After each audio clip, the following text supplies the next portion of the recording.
दोस्तों, जब भी बात होती है इंडिया के largest and best learning platform की, तो अनअकैडमी के अलावा कुछ और दिमाग में आता ही नहीं है। और साथ ही साथ एनडीए, एयरफोर्स, नेवी के एस्पिरेंट्स के लिए वन स्टॉप डेस्टिनेशन साबित होने वाली अनअकैडमी कैसे डेली फ्री लाइव टेस्ट आपके लिए अवेलेबल है। यहां पे 100+ फ्री स्पेशल क्लासेस डेली होती हैं। एसएसबी प्रिपरेशन बेस्ट तरीके से कराई जाती है। डेडिकेटेड डाउट क्लियरिंग सेशंस होते हैं। प्रिपरेटरी स्टडी मटेरियल बहुत ही ज्यादा अवेलेबल है। अनलिमिटेड प्रैक्टिस कर सकते हो और किसी भी टाइम पे प्रैक्टिस कर सकते हो आप। स्ट्रक्चर्ड कोर्सेज अवेलेबल हैं। अब बात करें अगर यहां की कोर्सेज की, तो यहां पे ऑफर्स भी मिलते हैं। और ऑफर्स की बात करें तो 12 मंथ पे 2 मंथ का फ्री सब्सक्रिप्शन, 24 मंथ पे 4 मंथ का फ्री सब्सक्रिप्शन अवेलेबल है। और दूसरे ऑफर की बात करें, 20% डिस्काउंट आपको मिल रहा है कॉम्बो ऑफर के तहत। इसमें आपको लेना होगा एनडीए, एयरफोर्स XY और नेवी, साथ में एसएसबी का सब्सक्रिप्शन। ये कॉम्बो में अगर आप लेते हो तो 20% के साथ में मेरा कोड ABStudy10 यूज करोगे तो 10% का एडिशनल डिस्काउंट भी मिलेगा और आपको टोटल 30% का डिस्काउंट दिया जा रहा है। अब अगर बात करें बैच कोर्सेज की, तो अग्नि एनडीए 2 बैच कोर्स, जो कि डिटेल्ड बैच कोर्स है, वो 25 अगस्त से शुरू हो रही है। एडुकेटर्स आपकी स्क्रीन पर है। दूसरे बैच कोर्स की बात करें तो ये आजादी एनडीए 2 बैच कोर्स है, जो कि कंप्लीट बैच कोर्स है। इसकी स्टार्टिंग डेट 15 अगस्त है और एंड डेट है 30 अक्टूबर। इसके लिए भी आप इनरोल कर सकते हो। खास बात यह है कि एनडीए रिजल्ट्स में 1500+ स्टूडेंट्स ने क्लियर करा है एग्जामिनेशन, और वो भी यूज करके अनअकैडमी प्लेटफॉर्म को। आगे बढ़े तो कैसे लेना है सब्सक्रिप्शन। सबसे पहले गेट सब्सक्रिप्शन पे आप क्लिक कर देना। उसके बाद आपके सामने नया पेज ओपन होगा। सिलेक्ट कर लेना एक किसी भी प्लान को। उसके बाद यहां मेरा रेफरल कोड ABStudy10 डाल देना, प्रोसीड टू पे करना। नया पेज ओपन होगा। यहां पे आपको दिख जाएगा 10% डिस्काउंट करके, और फिर आप प्रोसीड टू पे करके पेमेंट करना और आपका हो जाएगा सब्सक्रिप्शन। जाओ डाउनलोड करो ऐप को, डिस्क्रिप्शन में लिंक भी दे दिया है मैंने। फायदा उठाओ and let's crack it. Question इसमें करवा दूंगा। दोस्तों, पहला क्वेश्चन है, 10 आदमी एक दीवार को 8 दिन में बना सकते हैं। उसी काम को आधे दिन में पूरा करने के लिए कितने आदमियों की आवश्यकता है। दोस्तों देखिए, 10 आदमी हैं, एक दीवार को 8 दिन में बना देते हैं। अब उसी काम को, जो काम है उसी को आधे दिन में पूरा करना है। आधा दिन यानी 8 का आधा नहीं, एक दिन का आधा, यानी 1/2 डे में उसे पूरा करना है। तो कितने आदमियों की ज़रूरत होगी। इसको कैसे बनाएंगे, बहुत ही सिंपल तरीके से बनाएंगे। कैसे, आपने एक ज़रूर फॉर्मूला सुना होगा, M1 × D1 is equal to M2 × D2। तो यहाँ पे M1 क्या हो जाएगा, M1 हो जाएगा 10 और यहाँ पे D1 हो जाएगा 8 और इज इक्वल टू M2 तो है नहीं, तो M2 ही लिख देंगे और 1/2 हो जाएगा D2। अब इसको आप अगर करेंगे हल तो आपका कितना आ जाएगा, 160 डेज आ जाएगा। 2 इधर आ जाएगा, तो अगर मल्टीप्लाई करेंगे तो हमारा कितना आ जाएगा, 160 आदमी, 160 जो है आदमी आ जाएंगे इसमें। ठीक है, समझ गए आप लोग। आगे बढ़ते हैं हम लोग दूसरे क्वेश्चन की ओर। यहाँ पे ऑप्शन डी में देख लीजिए 160 है। 160 आदमी जो है वो आधे दिन में पूरा कर देंगे उस काम को। ठीक है, दूसरा क्वेश्चन है, एक डीलर 20% और 5% छूट पर 25,000 रुपये की चिन्ह लगी एक वस्तु को खरीदता है। वह उसकी मरम्मत पर 2,000 रुपये खर्च करता है और उसे 25,000 रुपये में बेच देता है। उसे उसके लाभ और हानि का प्रतिशत क्या है। देखिए, एग्जाम में क्या होता है, इसी टाइप के क्वेश्चन देते हैं जहाँ पे थोड़ा सा फंसने वाला क्वेश्चन हो। और क्या होता है, इतना बड़ा क्वेश्चन देखकर कैंडिडेट्स उसको थोड़ा सा छोड़ देते हैं या फिर सोचते हैं कि छोड़ो इसको नहीं करूँगा, बाद में करूँगा, देखूंगा, बड़ा क्वेश्चन है। लेकिन ऐसे क्वेश्चन ही ईजी होते हैं। एक बार इंग्लिश में बता देता हूँ जो लोग इंग्लिश के लिए हैं। A dealer buys an article marked at Rs 25,000 with 20% and 5% off. He spends Rs 2,000 on its repair and sells it for Rs 25,000. What is his gain or loss percent? चलते हैं आंसर की ओर। दोस्तों देखिए, उसकी प्रारंभिक जो मूल्य है उस वस्तु की वो है 25,000 रुपये, लेकिन वो लेता कितने पे है, 20% और 5% की छूट पे। यानी कि पहला हो गया 80/100 × 95/100, 80 और 20 और 5 हो गया। उसके बाद अगर इसको हम कट करके निकालते हैं तो हमारे कितना आ जाएगा टोटल 19,000। 19,000 में हम ऐड कर देंगे 2,000 रुपये को, क्योंकि उसने मरम्मत पर भी तो 2,000 खर्च किए हैं। उसको लेने के बाद उसको 2,000 लगा करके मरम्मत करवाया उसके बाद, तो वो टोटल कितना हो जाएगा, 21,000। यानी कि उसका जो वो वस्तु 21,000 रुपये का पड़ा, यानी उसका जो खर्चा हुआ वो उस पर 21,000 रुपये हुआ। अब हम गेन कैसे निकालेंगे, गेन निकालेंगे 25,000 रुपये में उसने फिर वापस से बेच दिया, उसको खरीदा वो 19,000 में प्लस 2,000 रुपये खर्च किया उस पर, उसकी मरम्मत पे, एंड देन उसको फिर से 25,000 में बेच दिया। तो 25,000 माइनस 21,000 कर देंगे तो हमारा कितना आ जाएगा, 4,000 रुपये निकल जाएगा गेन, यानी 4,000 रुपये का उसे लाभ हुआ। ये तो कंफर्म हो गया। तो गेन परसेंट निकालेंगे। Gain percent is equal to लाभ बटे जो उसका कॉस्ट प्राइस है, ठीक है, वो कितना है 21,000। तो इसको अगर हम कट करेंगे तो हमारा कितना हो जाएगा, इधर से कट कर दिया 2 शून्य और 210, इसको कट करेंगे तो लगभग 19.5 के आसपास आपका आएगा। देख लेते हैं हम ऑप्शन में 19.5 है कि नहीं। तो देखिए दोस्तों, यहाँ पे ऑप्शन सी में 19.5% गेन दिया गया है। तो उसे कितना हुआ, 19.5% का गेन। तो इस तरीके के क्वेश्चन ऐसे ही आप आसानी से हल कर सकते हैं। अच्छा, उम्मीद करता हूं कि आप लोगों को समझ में आ रहा होगा। जिनको समझ ना आ रहा हो, एक बार पीछे करके फिर से देखना वीडियो को, आपको समझ में आ जाएगा, ठीक है। और एक बार फिर से जरूर कर लेना आप लोग, मैं करवा देता हूं, उसके बाद भी एक बार जरूर इस सैंपल पेपर को लगा लेना, कभी कभी इसमें से भी क्वेश्चन पूछ देता है, ठीक है। चलते हैं आगे तीसरे प्रश्न की ओर। तीसरा क्वेश्चन है दोस्तों, एक व्यापारी के पास 1,000 किलोग्राम चीनी है जिसका कुछ भाग वह 8% लाभ पर बेच देता है और बचे हुए को 18% लाभ पर वह कुल मिलाकर 14% लाभ प्राप्त करता है। 18% लाभ पर बिकी हुई मात्रा क्या है, ठीक है। एक बार इंग्लिश में देख लीजिए। A merchant has 1000 kg of sugar, part of which he sells at 8% profit and the rest at 18% profit. He gains 40% on the whole. The quantity sold at 18% profit is. अब हमें बताना है कि जो 18% लाभ पर बिकी वो मात्रा कितनी थी। चलते हैं सॉल्यूशन की ओर। दोस्तों टोटल चीनी कितनी थी, 1000 kg, ठीक है। तो टोटल चीनी यहाँ पे हो गया 1000 kg। P1 यानी प्रॉफिट 1 कितना है, 8%, इसको हमने P1 से सूचित किया है। P2 यानी प्रॉफिट 2 18% है और टोटल प्रॉफिट जो है वो 14% है। TP इसको लिख दिया है मैंने, टोटल प्रॉफिट 14%, समझ जाइएगा। अब चलिए इसको आसानी से कैसे निकालते हैं। देखिए यहाँ पे हो गया टोटल 14%, ठीक है। उसके बाद 8 और 18, ठीक है। अब इधर से अगर हम करते हैं तो कितना हो जाएगा, 6 आ जाएगा और इधर से हो जाएगा हमारा 4:6। तो हमारा क्या हो जाएगा, 2:3। तो 2:3 यानी जो 18% वाला था उसका अनुपात कितना हो गया, 3 हो गया ना। तो आखिर उसका कितना होगा, जो 18% लाभ था उसकी मात्रा कितनी थी, उसकी मात्रा थी 600 kg। और 2% वाला यानी जो 8% वाला था उसकी मात्रा थी 400 kg। कितना, 400 kg और 600 kg। समझ गए, आई होप कि समझ गए होंगे। अगर समझना है तो एक बार फिर से जाकर के पीछे जाकर के देख लेना। दोस्तों यहाँ ऑप्शन बी में दिया गया है 600 kg, तो ऑप्शन बी हो जाएगा। अगला प्रश्न है 28, 24, 37, 42, 56, 59, 67, 28, 15 और 32 का माध्य ज्ञात करें। तो दोस्तों माध्य माध्य का बहुलक तो आपने पढ़ा होगा, तो इसको आप आसानी से निकाल सकते हैं और आंसर इसका जरूर बताइएगा कमेंट सेक्शन में कमेंट करके, ठीक है।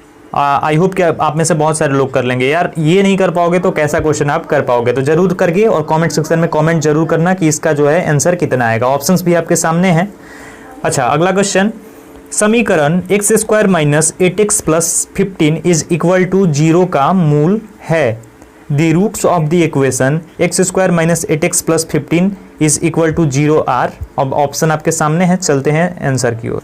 सॉल्यूशन आपकी स्क्रीन पे है, x² minus 8x plus 15 is equal to 0। अब इसको हम तोड़ेंगे तो हमारा हो जाएगा x² minus 3x minus 5x plus 15। अब ये कैसे आया, जिनको आप बेसिक मजबूत नहीं है उनको बता दूं। देखिए क्या होता है, इसमें गुणा किया जाता है इस दोनों में, तो यहाँ पे करेंगे तो हमारा मान लेंगे कि 15x² हो गया, ठीक है। अब 15x² को ऐसे तोड़ना है कि आपका जो यहाँ पे ये वाला पार्ट है इसको ऐसे तोड़ना है कि गुणा करे जब तो कितना आ जाएगा, प्लस 15x² आए और अगर हम जोड़ें तो हमारा माइनस 8x आ जाए। इस तरीके से ही होता है, बस इतना ही रूल आ जाएगा, आप आसानी से कर लोगे। अच्छा तीसरे स्टेप में क्या करेंगे, इन दोनों में से कॉमन करेंगे एक को, तो x आ जाएगा, x कॉमन हो जाएगा। उसके बाद क्या बच जाएगा, यहाँ पे x बच गया तो x और माइनस 3 हो गया। उसके बाद माइनस यहाँ से 5 को कॉमन कर लेंगे, क्योंकि एक चीज ध्यान रखिएगा कि ये दोनों पद बराबर होने चाहिए, तभी आपका इक्वेशन सही जा रहा है, ठीक है, समझ गए। तो यहाँ पे जो है इस यहाँ पे 5 जो है 5 हो गया और x minus 3 is equal to 0 हो गया।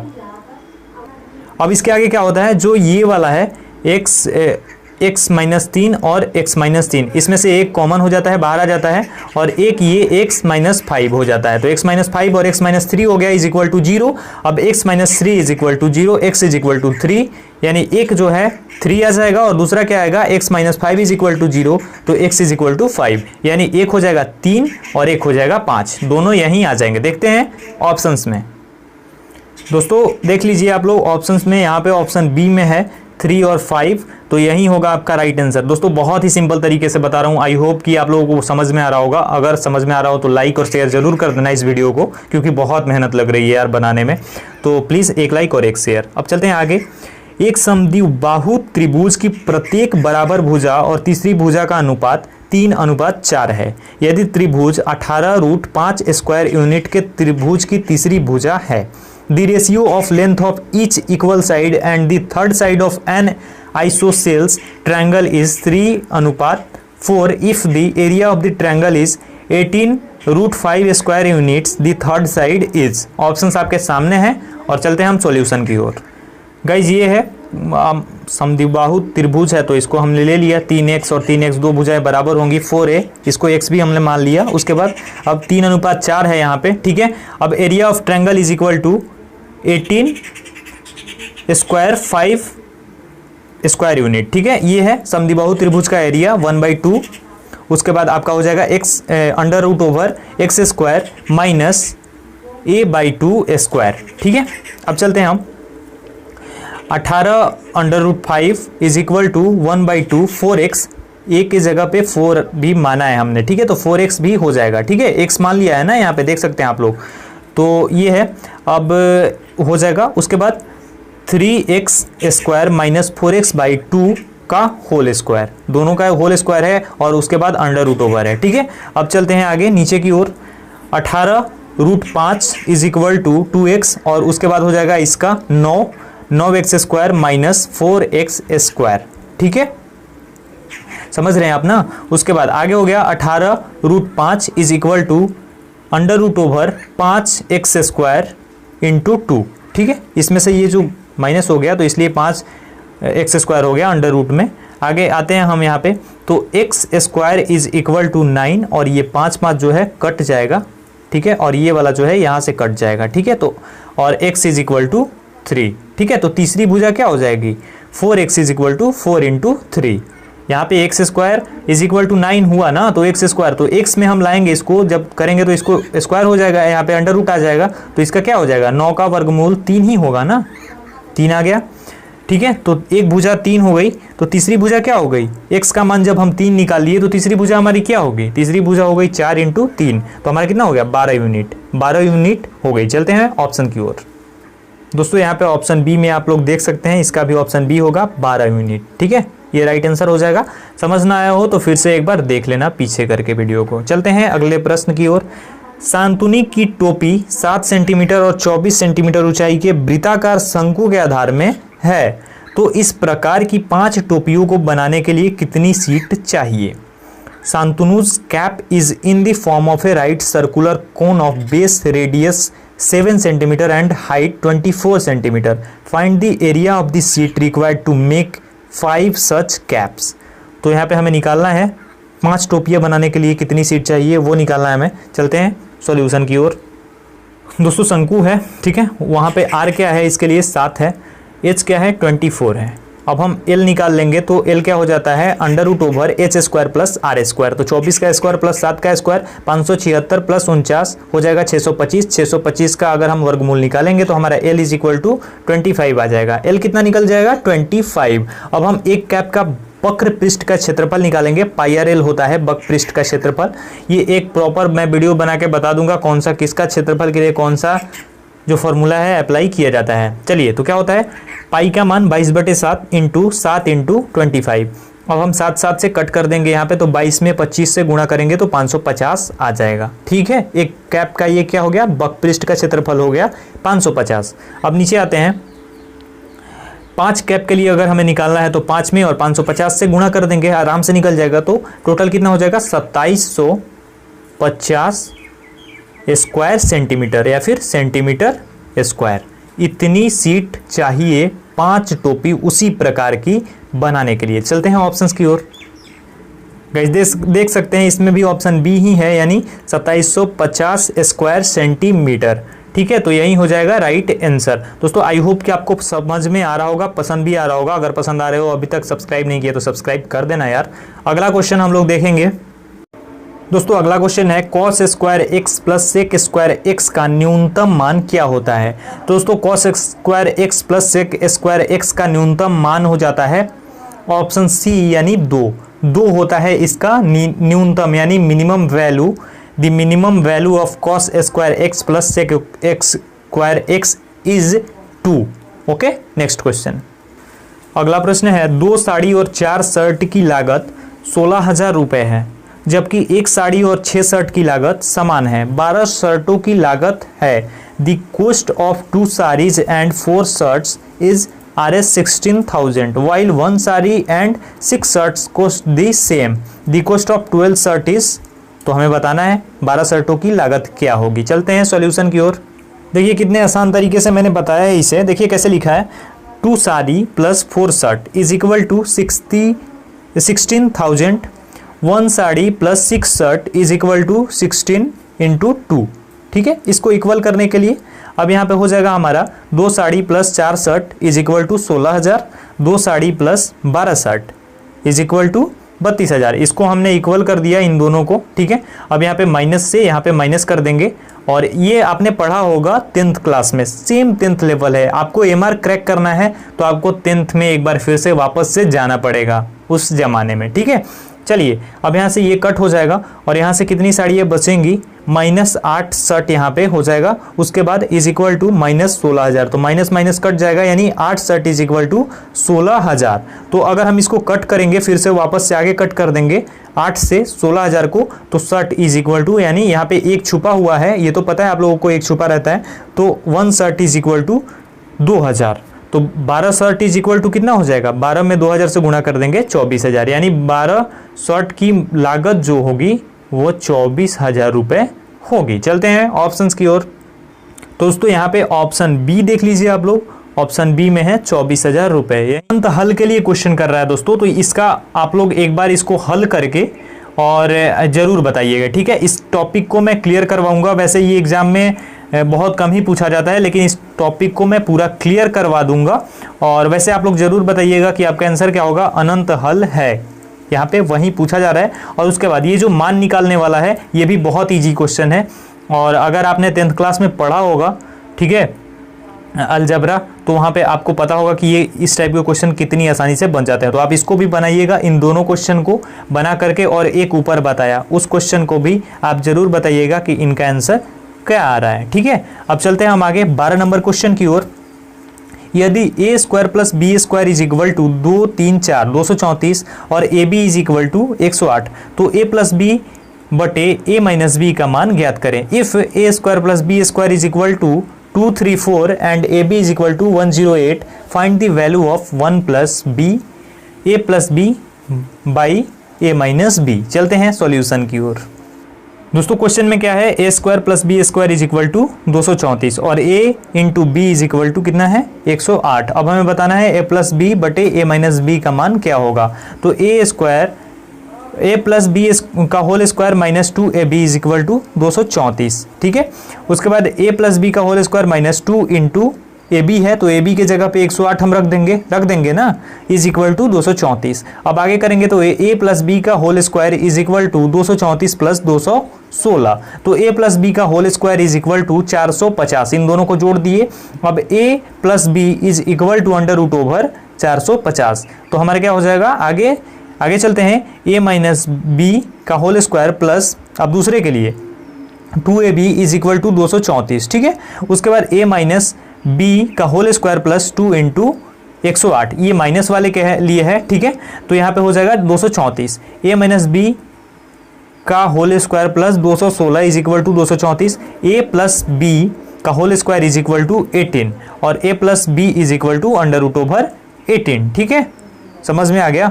यहाँ पे माइनस माइनस कट गया है, तो यहाँ पे इसलिए ए प्लस बी का जो होल स्क्वायर है वो 18 हो जाएगा और उसके बाद आपका ए प्लस बी हो जाएगा अंडर रूट ओवर 18। तो ए plus B by A minus B क्या हो जाएगा, देख सकते हैं आप लोग, ए प्लस बी हो जाएगा अंडर रूट ओवर 450 और a माइनस बी क्या हो जाएगा अंडर रूट ओवर 18। तो इसको अगर हम कट करेंगे तो हमारा क्या हो जाएगा अंडर रूट ओवर 25। तो अंडर रूट ओवर 25 का मान क्या हो जाएगा 5, यानी 5 आ जाएगा इसका आंसर। चलते हैं ऑप्शन की ओर। तो दोस्तों देखिए यहाँ पे ऑप्शन सी में आप देख सकते हैं यहाँ पे 5 है, यानी 5 राइट आंसर हो जाएगा। ठीक है, अब यहाँ पे क्या है, ये 13 नंबर क्वेश्चन जो कि मैथमेटिक्स का लास्ट है, सॉल्व करना है, यहाँ पे ज्ञात करना है। यहाँ पे ये दिया गया है 2567 भागा 17 into 3 is equal to what plus 180। अब हमें यहाँ पे बताना है कि इसके बराबर क्या हो जाएगा। तो इन ऑप्शंस में से देख सकते हैं आप, इसको सॉल्व कर लीजिएगा और सॉल्व करके इसका भी आंसर मुझे जरूर बताइएगा। बहुत ही इजी क्वेश्चन है, तो आई होप कि आप लोग जरूर इसका भी आंसर कमेंट करेंगे। अब चलते हैं साइंस की ओर और साइंस का पहला क्वेश्चन हम लोग देखते हैं। क्वेश्चन है, निम्नलिखित में से किसे सौर सेल बनाने के लिए प्रयोग नहीं किया जा सकता है। Which of the following can't be use to make a solar cell. अब यहाँ पे देखिए, अगर एक बार में पढ़ते हैं हम, मैंने भी शुरू में पढ़ा था तो मैंने क्या पढ़ लिया था कि किसका प्रयोग किया जा सकता है। ठीक है, और बाकी मैंने नहीं पढ़ा था कि नहीं किया जा सकता है लिखा है। तो बहुत सारे लोग थोड़ा सा पढ़ के क्वेश्चन और उसको देखने लग जाते हैं और वहीं पे गलती हो जाती है। तो पूरा क्वेश्चन जरूर आप एग्जाम में पढ़िएगा। तो यहाँ पे क्या है, नहीं किया जा सकता है। अब देखिए, एक तरह से अगर आप देखते हैं तो ये जो चारों हैं, सिलिकॉन, प्लेटिनम, गैलियम, जर्मेनियम, इनका कहीं ना कहीं उपयोग होता है सौर सेल बनाने के लिए। लेकिन अब हमें यहाँ पे क्या देखना होता है, ऐसे अगर ऑप्शंस मिल जाए क्वेश्चन में तो क्या देखना होता है कि सबसे जो है सही, यानी सबसे सही। अगर यहाँ पे पूछता कि किसका प्रयोग किया जा सकता है तो नॉर्मली हम बिल्कुल लिख देते हैं कि सिलिकॉन का प्रयोग किया जा सकता है, क्योंकि सबसे ज़्यादा प्रयोग सिलिकॉन का होता है। अब हमें क्या देखना है कि किसका प्रयोग नहीं के बराबर होता है सौर सेल बनाने में, मतलब जिसका नाम ही ना हो। तो इस तरीके से अगर हम देखते हैं तो राइट आंसर क्या हो जाएगा हमारा, राइट आंसर हो जाएगा ऑप्शन डी, यानी जर्मेनियम। जर्मेनियम का मतलब नहीं किया जाता, नहीं के बराबर होता है सौर सेल बनाने में प्रयोग। ठीक है, समझ गए, यहाँ पे ऑप्शंस के मुताबिक जर्मेनियम हो जाएगा। ठीक है, अगला क्वेश्चन, ध्वनि की प्रबलता और गहराई निर्भर करती है धातु के तार के इस्तेमाल पर, ध्वनि तरंग के आयाम पर, कंपनशील वस्तु के क्षेत्रफल पर और उपयुक्त सभी पर। लाउडनेस और intensity of sound depends upon application of metal wire, amplitude of sound wave, area of vibrating body, all the above. Right answer हो जाएगा इसके लिए ध्वनि तरंग के आयाम पर, एम्पलीट्यूड ऑफ साउंड वेव। इसके आधार पे ही, इसी पे डिपेंड करती है ध्वनि की प्रबलता और गहराई। ठीक है, जितनी तेज ध्वनि होगी उतनी तेज हम सुन पाएंगे। ठीक है, तो तरंग के आयाम पर निर्भर करती है। अगला प्रश्न, वैद्युत आवेश का एसआई मात्रक होता है। The SI unit of electric charge is, बहुत ही इजी है, ऑप्शन सी कूलम्ब। कूलम्ब हो जाएगा इसका राइट आंसर। अगला प्रश्न, फ्रुक्टोज को इथेनॉल में बदलने के लिए प्रयोग किया जाने वाला एंजाइम है। ऑप्शन है zymase invertase diastase fructose. The enzyme used to in the conversation of fructose into ethanol, conversion of fructose into ethanol is, right answer हो जाएगा ऑप्शन ए, यानी जाइमेज। जाइमेज का प्रयोग होता है फ्रुक्टोज को इथेनॉल में बदलने के लिए। अगला है, इनमें से वेग का माप कौन है। Which of the following is a measure of velocity.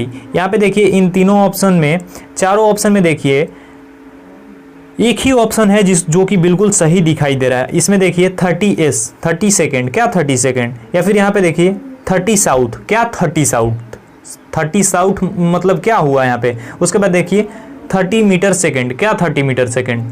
ठीक है, और सबसे यहाँ पे डी देखिए 30 मीटर सेकेंड साउथ। तो ये हो गया वेग का माप, 30 मीटर सेकेंड साउथ। ठीक है, वेग का माप ऐसे ही होता है, कभी भी आप लोग देखिएगा वेलोसिटी का माप ऐसे ही होगा। तो राइट आंसर क्या हो जाएगा हमारा ऑप्शन डी, यानी 30 मीटर सेकेंड साउथ।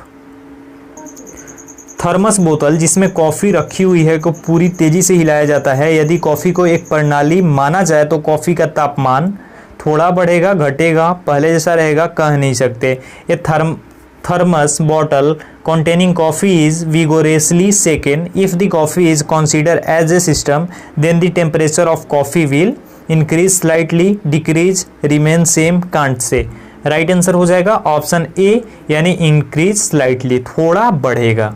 ठीक है, आगे चंद्रमा पृथ्वी के चारों ओर परिक्रमा करता है क्योंकि पृथ्वी चंद्रमा पर प्रकोष्ठी बल डालती है। क्या पृथ्वी चंद्रमा पर कोई कार्य करती है?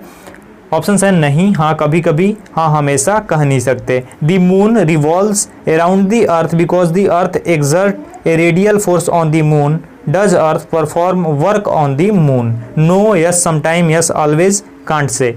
राइट आंसर होगा यस ऑलवेज, हाँ हमेशा। ऑप्शन सी या फिर ऑप्शन ग, यही हो जाएगा राइट आंसर। पृथ्वी के गुरुत्वाकर्षण बल के विपरीत दिशा में चलने वाली एक वस्तु डैश का कार्य करती है। An object moving in upward direction opposite to the gravitational force of earth performs. त्वरित गति, स्थिर वेग वाली गति, दोलन, मंदित गति। राइट आंसर हो जाएगा इसके लिए ऑप्शन नंबर ए यानी त्वरित गति। त्वरित गति ऑप्शन क हो जाएगा, और इंग्लिश में अगर बोले तो एक्सीलरेटेड मोशन। राइट आंसर क्या हो जाएगा? Option A. ठीक है, आगे बढ़ते हैं 22 नंबर की ओर। पिंड का भार डैश पर शून्य नहीं होगा। The weight of the body would not be zero at earth centre during free fall space frictionless surface. पृथ्वी के केंद्र मुक्त रूप से गिरते हुए आकाश घर्षण मुक्त सतह। अब यहाँ पे भी देख सकते हैं आप लोग, थोड़ा सा कंफ्यूज करने वाला क्वेश्चन है। शून्य नहीं होगा, शून्य तो सबको पता है पृथ्वी के केंद्र पर शून्य हो जाएगा, लेकिन कहाँ पे शून्य नहीं होगा? तो यहाँ पे पृथ्वी के केंद्र पर तो नहीं होगा, ठीक है। उसके बाद आकाश में भी नहीं होगा। कहाँ से होगा? ठीक है, सॉरी, होगा, आकाश में भी शून्य हो जाएगा। मुक्त रूप से अगर गिर रहा है तब भी तो शून्य ही हो जाएगा ना यहाँ पे। और अगर यहाँ पे घर्षण मुक्त सतह यानी फ्रिक्शनलेस सरफेस होगी तो वहाँ पे वो जो है शून्य नहीं होगा। थोड़ा सा तो होगा ही, भले अगर चिकनी भी सतह है तो थोड़ा सा तो जरूर वहाँ पे होगा, तो वो जो है वहाँ पे शून्य नहीं होगा। ऑप्शन घ, ऑप्शन डी यानी घर्षण मुक्त सतह पर पिंड का भार शून्य नहीं होगा। जब 10 के पावर 19 इलेक्ट्रॉन को एक उदासीन धातु प्लेट से हटा दिया जाए तो उस पर विद्युत आवेश होगा कूलम्ब में। व्हेन 10 के power 19 electrons are removed from a neutral metal plate the electric charge on it is coulomb. Options आपके सामने हैं और इसके लिए राइट आंसर हो जाएगा हमारा ऑप्शन नंबर बी +1.6 कूलम्ब। एक क्वासार है न्यूट्रॉन तारा, ब्लैक होल, श्वेत तारा, रेडियो विकिरण का शक्तिशाली स्रोत। एक Quasar is neutron star, black hole, white dwarf, powerful source of radio radiations. Right answer हो जाएगा ऑप्शन बी यानी ब्लैक होल।